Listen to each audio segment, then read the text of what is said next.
Hello once again. Today we'll be looking at Python operators. So let's go right into it. I welcome you once again. Let's go.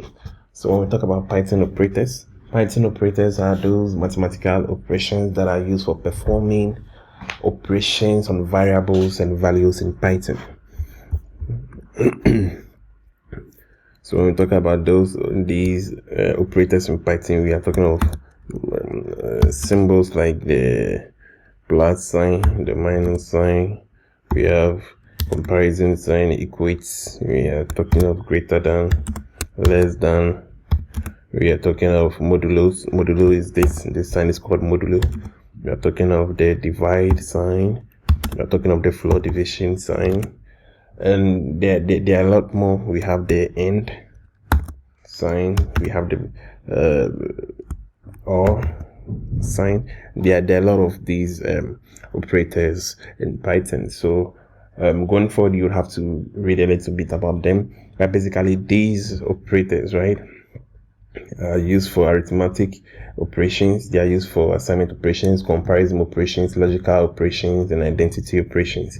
And there's a lot. Assignment operation. For the assignment operation, let me just go to the next line. You can have this. We said that whenever you have this, this equal to sign in the middle of two or more characters. It's an assignment where the left hand character, the left hand text or character now becomes a variable, and then the right hand character becomes a value that you are assigning to that variable.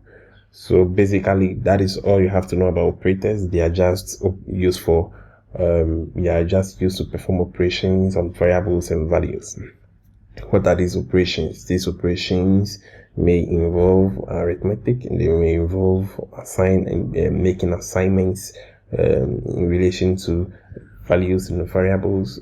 It can be comparison, whether you want to check for if a value is greater than another value, or if a value equates to another value. You can use it for logical operations. With the logical operations, you may have these conditional statements coming therein, using if it's greater than or less than, all of those steps. So that is just about it, and we'll look at more operations going forward. But for now, this is what we want you to know. Till we meet again in our next session. Bye for now.